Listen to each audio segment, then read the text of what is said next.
పెద్ద పేగులు పేరుకు తగ్గట్లుగానే విధుల్లోనూ పెద్ద పాత్ర పోషిస్తాయి. దీనికి క్యాన్సర్ వస్తే పెద్ద పేగు క్యాన్సర్ లేదా కోలన్ క్యాన్సర్ అని పిలుస్తారు. మనం తిన్న ఆహారంలో అన్ని పోషక పదార్థాలను ఒంటికి పట్టేలా చేసేవి చిన్న పేగులైతే, శరీరానికి అవసరమైన నీటిని, పొటాషియం లవణాలను, కొవ్వులో కరిగే విటమిన్లను ఒంటికి పట్టేలా చేసే బాధ్యత పెద్ద పేగుదే. ఆ తర్వాత వ్యర్థాలను మలద్వారం గుండా బయటికి పంపేయటం కూడా దాని పనే. పెద్ద పేగు క్యాన్సర్ వస్తే దాన్ని కోలన్ క్యాన్సర్ అని, మలద్వారానికి అది సోకితే రెక్టల్ క్యాన్సర్ అని అంటారు. ముందుగానే గుర్తిస్తే కోలన్ క్యాన్సర్కు సమర్థవంతంగా చికిత్స చేయవచ్చు.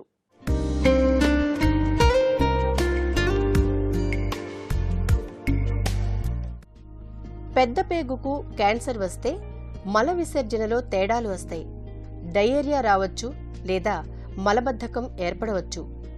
4 వారాలకు మించి అలాంటి మార్పులు కనపడితే అనుమానించాలి. ఈ వ్యాధి ప్రాథమిక దశలో ఉన్నప్పుడు లక్షణాలు కనబడకపోవచ్చు కూడా.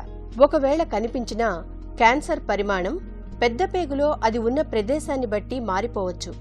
మలంలో రక్తం, ఒకసారి విరేచనాలు, ఒకసారి మలబద్ధకం అలా మారీ మారీ రావటం లాంటి లక్షణాలు కనబడిన వెంటనే డాక్టర్ని సంప్రదించటం మంచిది. నిజానికి 50 ఏళ్లు పైబడిన వారందరూ పెద్దపేగు క్యాన్సర్ పరీక్షలు చేయించుకోవటం మంచిది. పెద్దపేగు క్యాన్సర్కు కారణాలు ఏంటని నిర్దిష్టంగా చెప్పలేకపోతున్నారు.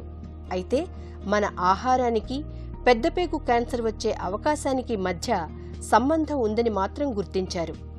పీచు తక్కువ, కొవ్వు ఎక్కువ ఉండే ఆహారం వలన ఈ సమస్య తలెత్తుతున్నట్టు చెబుతున్నారు. ఎక్కువగా 50 ఏళ్లు పైబడిన వాళ్లల్లోనూ, పెద్దపేగులో అల్సర్లు ఏర్పడిన వాళ్లల్లోనూ వంశపారంపర్యంగా కానీ పెద్దపేగు క్యాన్సర్ వచ్చే అవకాశం ఉంటుందంటున్నారు. ఎక్కువగా కదలికలు లేని జీవితం గడుపుతూ వ్యాయామానికి దూరంగా ఉండేవాళ్లల్లోనూ, ఊబకాయుల్లోనూ, మధుమేహ వ్యాధిగ్రస్తుల్లోనూ ఎక్కువగా ఈ పెద్దపేగు క్యాన్సర్ కనపడుతోంది. పొగ తాగేవాళ్లు, ఆల్కహాల్ సేవించేవాళ్లు కూడా ఈ సమస్య బారిన పడే ముప్పు పొంచి ఉంది. మరేదైనా క్యాన్సర్ చికిత్సలో భాగంగా పొట్ట మీద రేడియేషన్ థెరపీ చేసి ఉన్నా ఈ క్యాన్సర్ రావచ్చు. ఈ లైఫ్ స్టైల్ డిజీజెస్ అని చెప్తున్నామే, అందులో పేగు క్యాన్సర్ కూడా ఒకటి. ఎక్కువ కొవ్వు పదార్థాలు తీసుకోవడం, ఎస్పెషలీ రెడ్ మీట్, మటన్ ఎక్కువ కన్జ్యూమ్ చేయడం వల్ల, ఫ్యాట్ ఎక్కువ కన్జ్యూమ్ చేయడం వల్ల, ఫ్రూట్స్ అండ్ వెజిటబుల్స్ తక్కువ కన్జ్యూమ్ చేయడం వల్ల, ఒబేసిటీ, ఎక్సర్సైజ్ లేకుండా ఎప్పుడు సెడెంటరీ లైఫ్ స్టైల్ లీడ్ చేయడం అనేది చాలా ముఖ్యమైన కారణం పేగు క్యాన్సర్కి. అలానే ఫైబర్ తక్కువ ఉండే డయట్ తీసుకోవడం వల్ల 50 ఇయర్స్ తర్వాత పేగు క్యాన్సర్ రావడానికి అవకాశం ఎక్కువ ఉండొచ్చు. 5 to 7% ఆఫ్ పేషెంట్స్కి పేగు క్యాన్సర్ వంశపారంపర్యంగా ఉండొచ్చు. సో టోటల్ పేగు ఫుల్ ఆఫ్ పాలిప్స్ ఉంటాయి. అలా ఉండే వాళ్ళకి పేగు క్యాన్సర్ రావడానికి అవకాశం 80%. పేగు క్యాన్సర్ని డయాగ్నోస్ చేయడం ఎండోస్కోపీ ద్వారా డయాగ్నోస్ చేయాలి. కొలనోస్కోపీ అని చెప్తారు. సో కింద నుంచి ట్యూబ్ పాస్ చేసి పెద్ద పేగుని చూడడం వల్ల అక్కడ ఏదైనా అల్సర్, ట్యూమర్ గ్రోత్ ఏదైనా ఉంటే దాన్ని బయాప్సీ చేయొచ్చు. బయాప్సీ చేస్తే మనకి జబ్బు ఉందని తెలుసు. సో ఇదే కొలనోస్కోపీని 50 ఏళ్ళ తరువాత 10 సంవత్సరానికి ఒకసారి కొలనోస్కోపీ చేస్తే మనకి జబ్బు ఏదైనా వస్తే దాన్ని పికప్ చేయడానికి అవకాశం ఎక్కువ. అలానే మోషన్లో రక్తం పడుతూ ఉందా లేదా అని చూస్తే దానికి కొన్ని టెస్టులు ఉన్నాయి. మనకి కంటికి కనపడకుండా బ్లడ్ లాస్ అవ్వచ్చు మోషన్లో. స్టూల్ అకల్ట్ బ్లడ్ టెస్ట్ అని చెప్తాము. అది సంవత్సరానికి ఒకసారి చేయొచ్చు.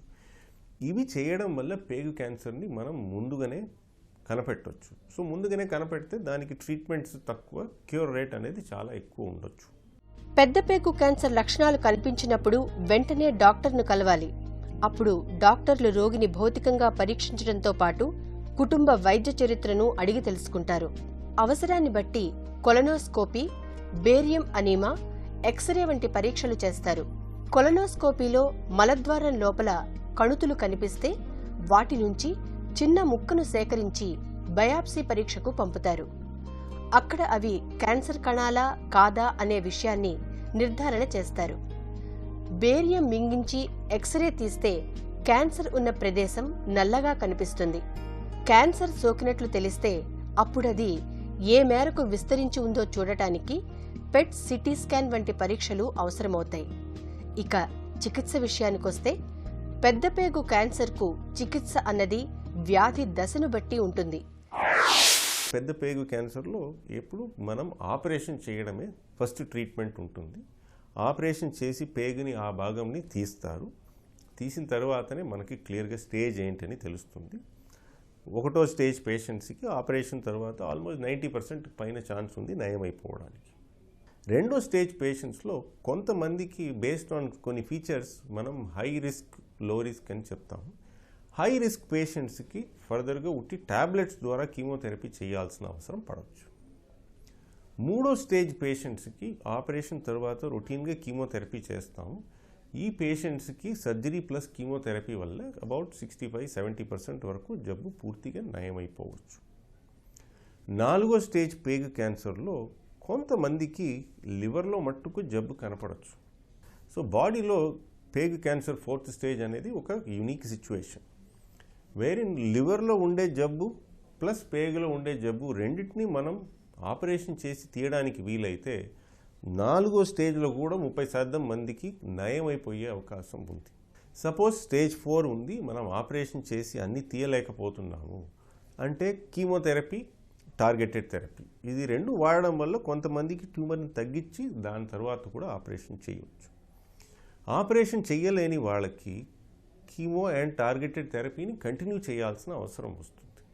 ఆరోగ్యకరమైన ఆహారపు అలవాట్లతో కోలన్ క్యాన్సర్ను నివారించడం సులువే. కొవ్వులు తక్కువగా ఉండే ఆహారం, తాజా ఆకుకూరలు, పళ్ళు ఎక్కువగా తీసుకోవాలి. మాంసాహారాన్ని పరిమితంగా తినడం, అందులోనూ కొవ్వు తక్కువగా ఉండే చికెన్, చేపలను మాత్రమే తీసుకోవడం వంటి జాగ్రత్తలు తీసుకోవాలి.